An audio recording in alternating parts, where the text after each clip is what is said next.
There is a sacredness in tears. They are the messengers of overwhelming grief, of deep contrition and of unspeakable love.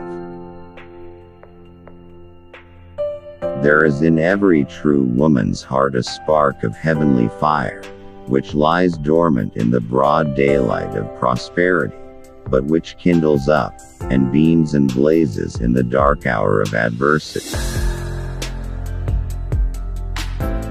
Great minds have purpose, others have wishes. Little minds are tamed and subdued by misfortunes, but great minds rise above them. I profess not to know how women's hearts are wooed and won. To me they have always been matters of riddle and admiration. Love is never lost. If not reciprocated, it will flow back and soften and purify the heart. Christmas is the season for kindling the fire of hospitality in the hall, the genial flame of charity in the heart. Sweet is the memory of distant friends.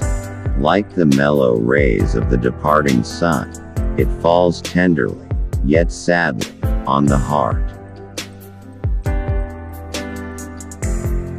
There is a certain relief in change, even though it be from bad to worse, as I have found in traveling in a stagecoach, that it is often a comfort to shift one's position and be bruised in a new place. Others may write from the head, but he writes from the heart, and the heart will always understand him. A kind heart is a fountain of gladness, making everything in its vicinity freshen into smiles. A tart temper never mellows with age, and a sharp tongue is the only edged tool that grows keener with constant use. Great minds have purposes, others have wishes. And if unhappy in her love, her heart is like some fortress that has been captured, and sacked, and abandoned, and left desolate. To look upon its grass-grown yard, where the sunbeams seem to sleep so quietly, one would think that there at least the dead might rest in peace. There is a sacredness in tears. They are not the mark of weakness but of power. They are messengers of overwhelming grief and of unspeakable love. There are certain half-dreaming moods of mind in which we naturally steal away from noise and glare, and seek some quiet haunt where we may indulge our reveries and build our air castles undisturbed. After a man passes 60, his mischief is mainly in his head. The tie which links mother and child is of such pure and immaculate strength as to be never violated. It is almost startling to hear this warning of departed time sounding among the tombs, and telling the lapse of the hour, which, like a billow, has rolled us onward towards the grave. Balk Van Tassel was an easy, indulgent soul. He loved his daughter better even than his pipe, and, like a reasonable man and an excellent father, let her have her way in everything. There is a serene and settled majesty to woodland scenery that enters into the soul and delights and elevates it, and fills it with noble inclinations. Poetry had breathed over and sanctified the land. The only happy author in this world is he who is below the care of reputation. Ducks and geese are foolish things, and must be looked after, but girls can take care of themselves. For my part, I love to give myself up to the illusion of poetry. A hero of fiction that never existed is just as valuable to me as a hero of history that existed 1,000 years ago. A father may turn his back on his child. Brothers and sisters may become inveterate enemies. Husbands may desert their wives, wives their husbands. But a mother's love endures through all. Little minds are tamed and subdued by misfortune, but great minds rise above them.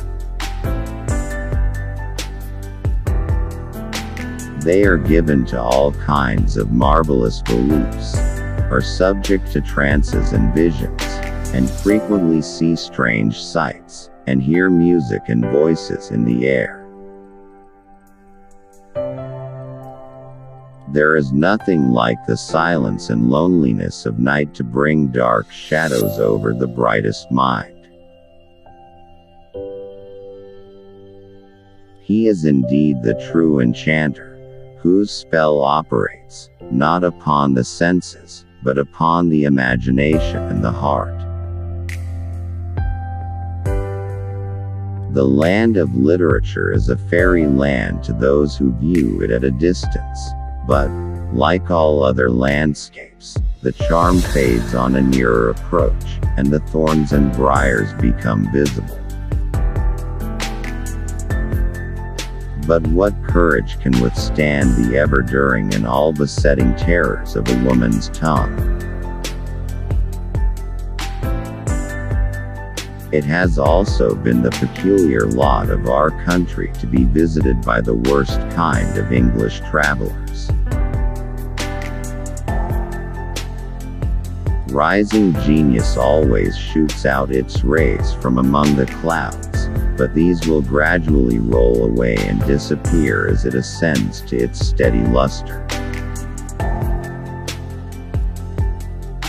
There is an eloquence in true enthusiasm that is not to be doubted. It's a dog-eat-dog world, but only if the second dog is more stupid than the first. There is nothing in this world so hard to get at as truth, and there is nothing in this world but truth that I care for. I have often wondered at the extreme fecundity of the press, and how it comes to pass that so many heads on which nature seemed to have inflicted the curse of barrenness should teem with voluminous productions. A sharp tongue is the only edge tool that grows keener with constant use. How easy is it for one benevolent being to diffuse pleasure around him, and how truly is a kind heart a fountain of gladness, making everything in its vicinity to freshen into smiles. It was the policy of the good old gentleman to make his children feel that home was the happiest place in the world, and I value this delicious home feeling as one of the choicest gifts a parent can bestow. Connecticut, a state which supplies the Union with pioneers for the mind as well as for the forest.